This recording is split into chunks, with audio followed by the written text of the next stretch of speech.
नमस्कार मित्रांनो, double O अकॅडमीच्या या स्कॉलरशिप सिरीजमध्ये तुम्हा सर्वांचं स्वागत. दिवसभर शाळा आणि शाळेनंतर शाळेतला होमवर्क एवढं करूनही जेव्हा तुम्ही स्कॉलरशिप परीक्षेचा अभ्यास करत असता, तुमचा अभ्यासही व्यवस्थित झालेला असतो, पण तरीही तुमचे मार्क कमी होतात.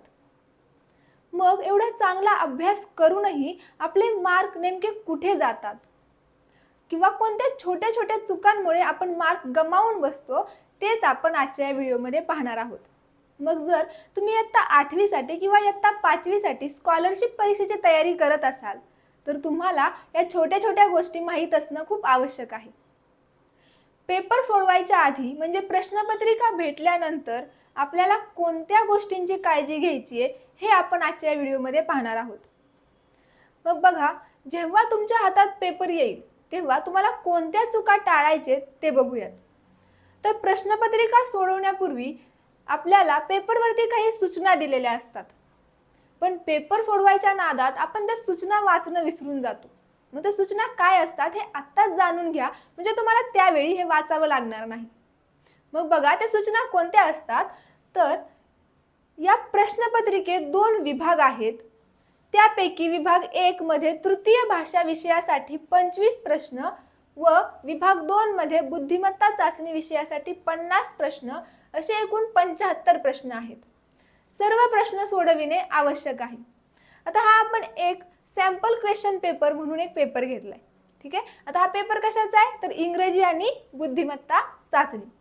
प्रत्येक पेपरवरती, मग तो पेपर 1 असो किंवा पेपर 2 असो, प्रत्येक पेपरवरती ही माहिती सेम असते. मग या सूचना तुम्हाला लक्षात ठेवणं गरजेचं आहे. म्हणजे आपल्याला दोन्ही पेपरमध्ये, पेपर 1 मध्ये आणि पेपर 2 मध्ये एकूण 75 प्रश्न दिलेले असतील.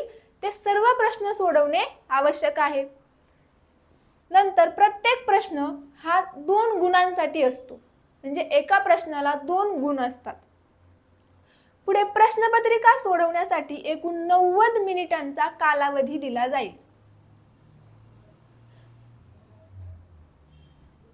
म्हणजे हा पेपर सोडवताना आपल्याला 90 मिनिटं एवढं वेळ दिलेली असते. या मर्यादित वेळेत आपल्याला एकूण 75 प्रश्न सोडवायचे असतात.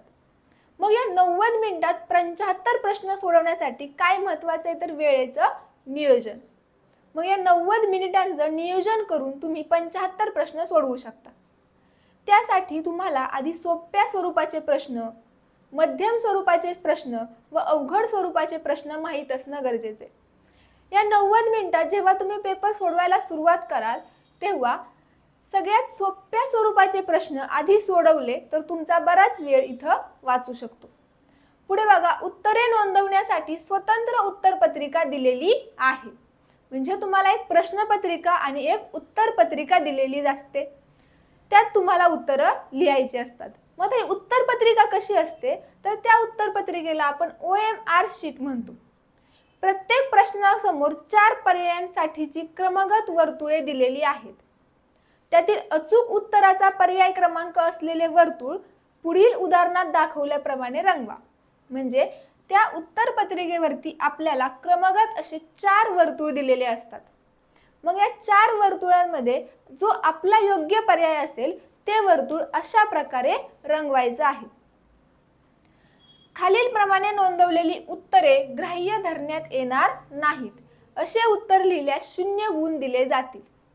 म्हणजे एवढा अभ्यास करूनही ज्या छोट्या छोट्या चुकांमुळे आपले मार्क जातात, तर त्या चुका कोणत्या, जेव्हा तुमचं उत्तर बरोबर आहे हे तुम्हाला माहिती आहे आणि तुम्ही तिथं किंवा त्या बरोबर उत्तराच्या जागी, त्या वर्तुळाच्या जागी जर अशी चिन्ह किंवा अशा प्रकारे तुमची उत्तरं नोंदवली तर याला 0 मार्क दिले जातात. म्हणजे इथं तुमचं उत्तर बरोबर असूनही उपयोग होत नाही. मग योग्य प्रकारे उत्तर कसं नोंदवाल, तर हे वर्तुळ असं रंगवून तुम्ही तुमचं उत्तर योग्य प्रकारे लिहू शकता. आता बघा, पर्यायाची उत्तरे नोंदविताना फक्त काळ्या किंवा निळ्या शाईच्या बॉलपेनचाच वापर करावा. म्हणजे पूर्ण पेपर तुम्ही 75 प्रश्न आहे असे बरोबर सोडवले, पण ते प्रत्येक उत्तर जर तुम्ही पेन्सिलने रंगवलं तर तुम्हाला 0 मार्क मिळू शकतात. म्हणजे उत्तर बरोबर आहे हे माहीत असणं आवश्यक असलं तरी ते कसं लिहायचे हेही माहीत असायला पाहिजे. मग महत्त्वाचा मुद्दा काय आहे तर उत्तरे नोंदविताना फक्त काळ्या किंवा निळ्या शाईच्याच बॉल पेनचा काय करायचा आहे वापर करायचा आहे.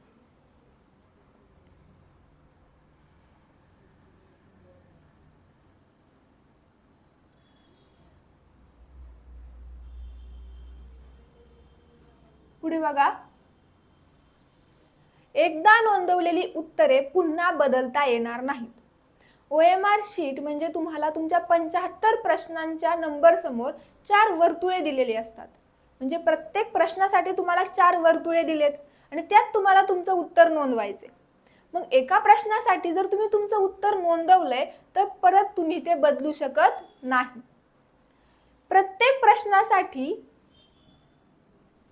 प्रत्येक प्रश्नासाठी एकापेक्षा अधिक वर्तुळात नोंदवलेली उत्तरे किंवा खाडाखोड करून नोंदवलेली उत्तरे ग्राह्य धरण्यात येणार नाहीत. म्हणजे एका प्रश्नासाठी जर तुम्ही एक वर्तुळात आधीच उत्तर नोंदवले पण तुम्हाला नंतर अचानक वाटलं की हे उत्तर नसून दुसरं उत्तर आहे तर तिथं खाडाखोड करून किंवा दुसऱ्या पर्यायाचा वर्तुळ रंगवून ते उत्तर बरोबर धरलं जात नाही. मग प्रश्नपत्रिकेत प्रत्येक पानावर खाली व शेवटच्या पानावर कच्चे काम करण्यासाठी मोकळी जागा दिलेली असते. म्हणजे जर तुम्ही मागील वर्षीच्या प्रश्नपत्रिका पाहिल्या तर प्रत्येक प्रश्नपत्रिकेत हे शेवटच्या पानावर किंवा त्याच पानाच्या खाली आपल्याला कच्चं काम करण्यासाठी थोडी जागा दिलेली असते. मग जर तुमचा पेपर बुद्धिमत्ता चाचणीचा असेल किंवा गणिताचा असेल आणि तुम्हाला कच्चं काम करायचंय तर या दिलेल्या जागेवरतीच तुम्ही काय करू शकता तुमचं ते कच्चं काम करू शकता. आता बघा, परीक्षेस मर्यादित वेळ असल्याने एखाद्या प्रश्नाचे उत्तर तुम्हाला येत नसल्यास पुढील प्रश्न सोडवा. शेवटी वेळ शिल्लक राहिल्यास उरलेल्या प्रश्नांसाठी पुन्हा प्रयत्न करा. कारण आपल्याला इयत्ता 5वी साठी असो किंवा 8वी साठी असो 90 मिनिटे एवढाच मर्यादित वेळ दिलेला असतो. या 90 मिनिटात आपल्याला एकूण 75 प्रश्न सोडवायचे. मग ते 75 प्रश्न सोडवताना वेळेचं बंधन किंवा मर्यादित वेळ लक्षात ठेवणं गरजेचं आहे. यासाठी तुम्ही काय करू शकता तर सगळ्यात आधी जे सोपे प्रश्न आहेत किंवा जे तुम्हाला प्रश्नांची उत्तरं लगेच येत असतील ते सोडवून घेऊ शकता आणि शेवटी जो वेळ शिल्लक राहिलाय त्यात तुम्ही उरलेल्या प्रश्नांची उत्तरं सोडवण्याचा प्रयत्न करू शकता. एखाद्या प्रश्नात त्रुटी चूक आढळल्यास त्याबाबत पर्यवेक्षक किंवा परीक्षा केंद्र संचालक यांच्याकडे विचारणा करू नये. म्हणजे प्रश्नपत्रिका वाचताना जर तुम्हाला एखादा प्रश्न चुकीचा वाटतोय किंवा प्रश्नात काहीतरी चूक आढळलीये तर त्याबाबत पर्यवेक्षक किंवा परीक्षा केंद्र संचालकाकडे त्याबाबत शंका किंवा विचारणा करायची नाही. मग ही त्रुटी किंवा चूक कोणाला सांगायची तर प्रश्नातील त्रुटी चूक आक्षेपाचे आपले लेखी निवेदन शाळेने किंवा पालकांनी कोणी द्यायचे हे शाळेने किंवा पालकांनी गट शिक्षणाधिकारी किंवा शिक्षणाधिकारी त्यांच्याकडे न पाठवता थेट परीक्षा परिषदेकडे माननीय आयुक्त यांचे नावे समक्ष टपालाने ईमेल पाठवावे. म्हणजे ते तुम्ही ऑफलाईन पद्धतीने ईमेल किंवा ऑनलाईन पद्धतीने ईमेलने पाठवू शकता. पुढे बघा, त्रुटी चूक आक्षेपाबाबतचे लेखी निवेदन पाठवण्यासाठी मुदत परीक्षा परिषदेच्या संकेतस्थळावर अंतरिम उत्तरसूची प्रसिद्ध झाल्यापासून 10 दिवसांपर्यंत राहील. म्हणजे तुम्हाला जर एखाद्या प्रश्नाबाबत चूक आढळली किंवा प्रश्नात त्रुटी आढळली तर उत्तर पत्रिका किंवा उत्तरसूची प्रसिद्ध होण्यानंतर जे 10 दिवस असतील त्याच 10 दिवसात तुम्ही ते आवेदन करू शकता.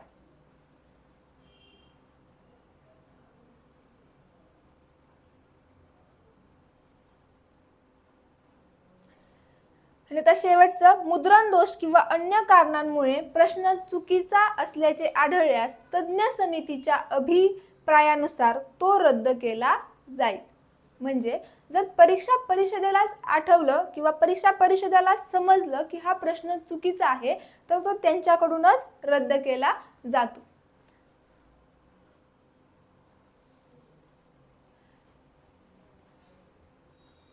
या आहेत काही सूचना ज्या आपल्याला प्रश्नपत्रिका सोडवायला घेण्याआधी माहीत असणं आवश्यक आहे. जर या सूचना आपण काळजीपूर्वक वाचल्या व लक्षात ठेवल्या तर आपल्याकडून प्रश्नपत्रिकेत किंवा उत्तरपत्रिकेत छोट्या छोट्या चुका होणार नाहीत आणि त्याच्यामुळे आपले मार्क कुठेही जाणार नाहीत. स्कॉलरशिप परीक्षेबाबतच्या अशाच अधिकच्या माहितीसाठी तुम्ही डबल ओ अकॅडमीच्या यूट्यूब चॅनलला सबस्क्राईब करू शकता किंवा तुम्हाला काही शंका असल्यास तुम्ही आम्हाला व्हॉट्सअपवरही कळवू शकता. थँक्यू.